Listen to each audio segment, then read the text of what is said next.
All right. Here we go, back again on the other side of the coin.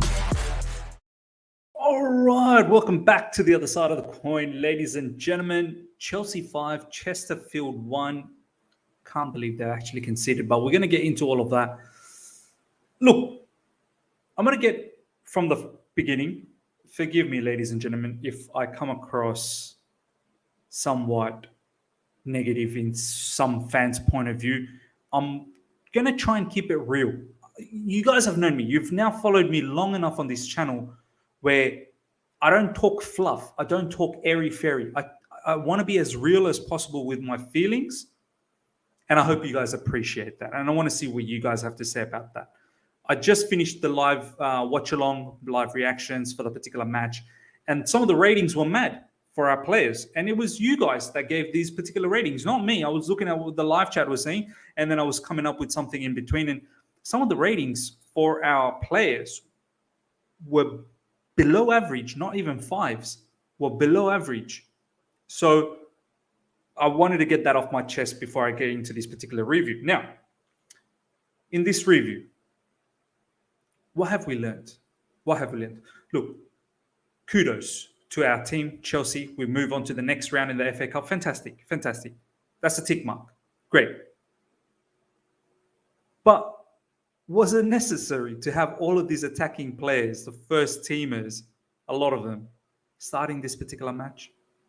I personally would have taken a solid 2 or 3-0 playing with our academy players, predominantly academy players. Even then, the academy players, their levels would have been a lot higher for some of these Chesterfield players. Chesterfield, let me just paint a picture for you guys. Premier League, Championship, League One, League Two, Conference. Chesterfield's right at the bottom of the pit, 4 levels down.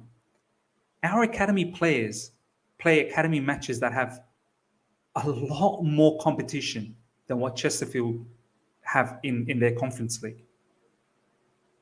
For me, I would have loved to seen someone like Harvey Vale to get the whole 90 minutes.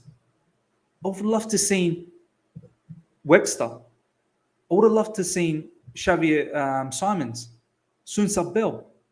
And then put in your, mix it up with your Sauls and your Lukaku, and who have a bit of experience, of course. Have a spine.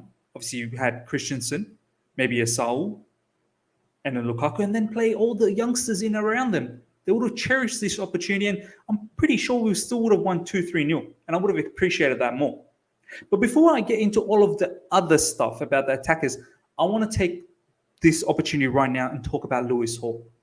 For me, that's the one thing I clearly learned from this particular match. Everything else, I don't think I learned. I already knew. We're not clinical up front. Some of our attackers are not good enough. Lewis Hall, however, ladies and gentlemen, big future ahead. Big future.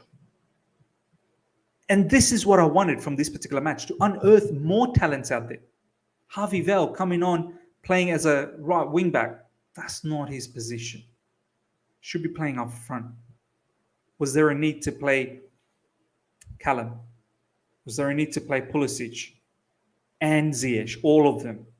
At least one of them could have missed that and had Harvey Vale play the whole 90 minutes. Lewis Hall was damn good. For me, the man of the match.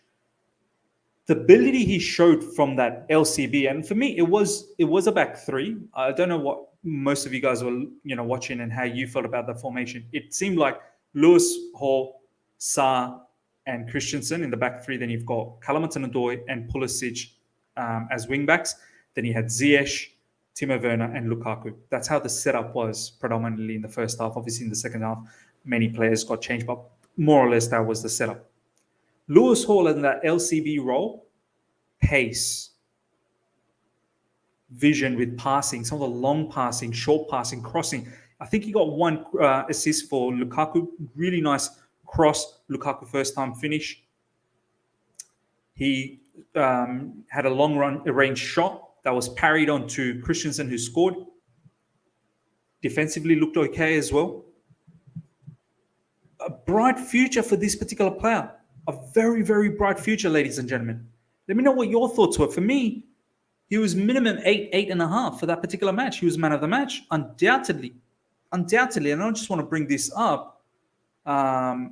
Chelsea admin page, they've got that particular man of the match today. For me, it was Lewis Hall. I can't believe Timo Werner is in there as a man of the match. Callum Hudson-Odoi, yeah, he scored a screamer, but there really just should be. Don't worry about any other options. Just have Lewis Hall and Lewis Hall. That's it. I wouldn't even put Hakim Ziyech there. Hakim Ziyech was involved, but not clinical. And we'll get to all of that. Lewis Hall, for me, was the man of the match. And I'm not surprised. A landslide, 70.6%. La Cobham, look at this. This is gorgeous. Lewis Hall. Fantastic, fantastic match. Youngest Chelsea player in the FA Cup to feature. Brilliant, brilliant. For me, that was the highlight. That's what I took out from this particular match. As you saw, as soon as the video started, there was a tweet from Shyam. Let me see if I can bring that up. That game will be remembered well and truly for the gem that Lewis Hall is, and it should stay that way. 100% agreed. 100% agreed. Now let's talk about the rest of the match, ladies and gentlemen. We scored 5, but we should have scored 10. I know a lot of people are going to say, but means we can't, be scoring every. The chances were gilt edge, man. The chances were clear cut, very good chances. I'm not talking about tough chances. I'm talking about clear cut chances we should be putting away. Lukaku in the first half, ladies and gentlemen, had at least 5 good opportunities, all on his left foot. A caliber of Lukaku's quality, 1 goal for that 45 minutes, you should be at least minimum 2-3. Minimum. Ziyech, the amount of time he had, good dribbling, then he gets into shooting spot, open, straight to the keeper. Christian Pulisic, was he even in the game? Was Christian Pulisic in the game? Besides that penalty, which was actually a very good pass from Ruben Loftus-Cheek, was he even in the game? I didn't see him at all. Callum Hudson-Odoi, that screamer, brilliant, but all the defenders were just pushing away. They didn't press him at that time. He just cut in. No one was cutting his shot away. Great finish, not taking anything away from Callum. But Callum, you take away that goal, what else did he do notably? I wanted him to take on his man a lot more. So many times he could not take those men on.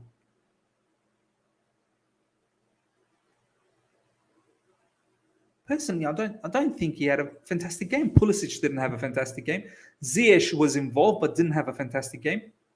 Timo Werner, yeah, he scored that tap-in, but let's be honest, it was a shot from Ziyech or cross, whatever it was. I think it was a shot.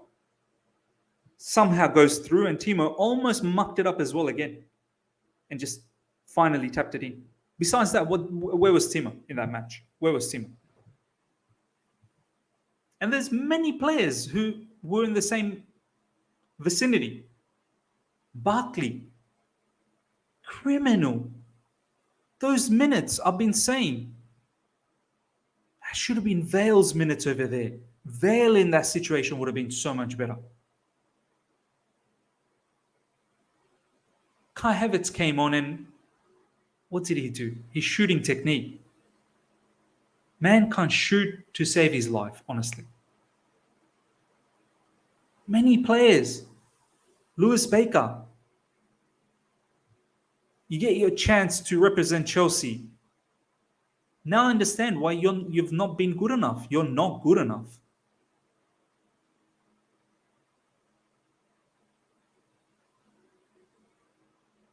Ruben Loftus-Cheek came on. Looked okay. Once again, shooting. Final third decision making. Everything before that looked okay. Kovacic was probably the standout in the midfield area in the first half until he got subbed off. Lukaku, not good. Not good. I'm worried for this man. He needs to start putting, this is a game that I thought Lukaku will come out and say, you know what, I want to score 3-4 in this particular match. Be hungry about it. He could have. He had the opportunities to do that. Minimum 2 at least. 3, if I'm being honest.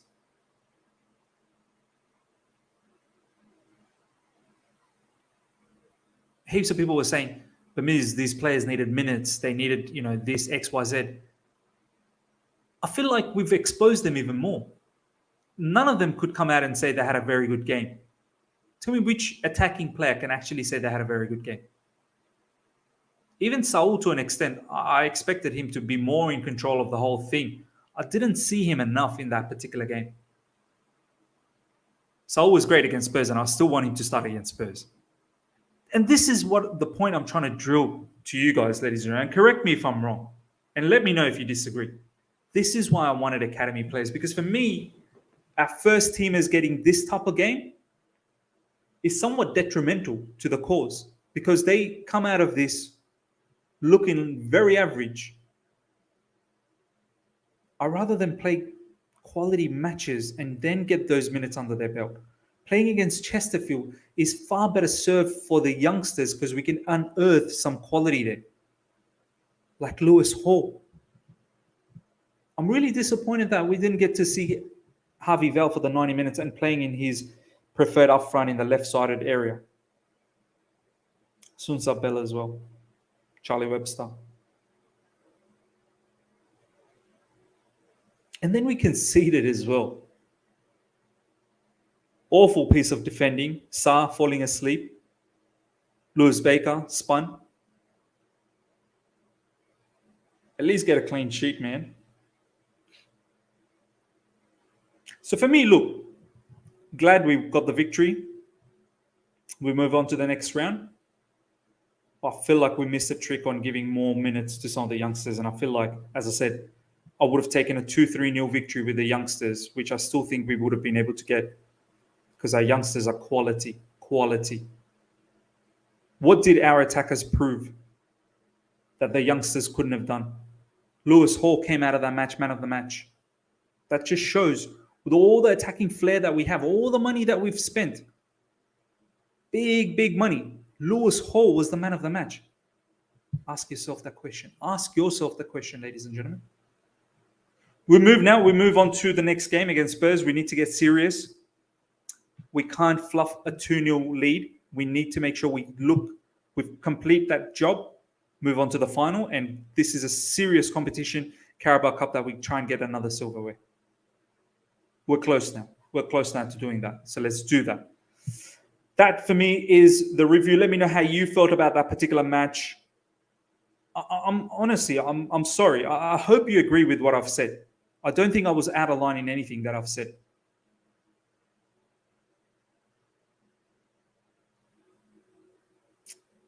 I don't know if we've really learned anything. Besides Lewis Hall, I don't know if we've learned anything from this particular match. You can sit there and say, but Miz, I don't really care about this Chesterfield. But you should. It should have been a match for the youth, more youth players.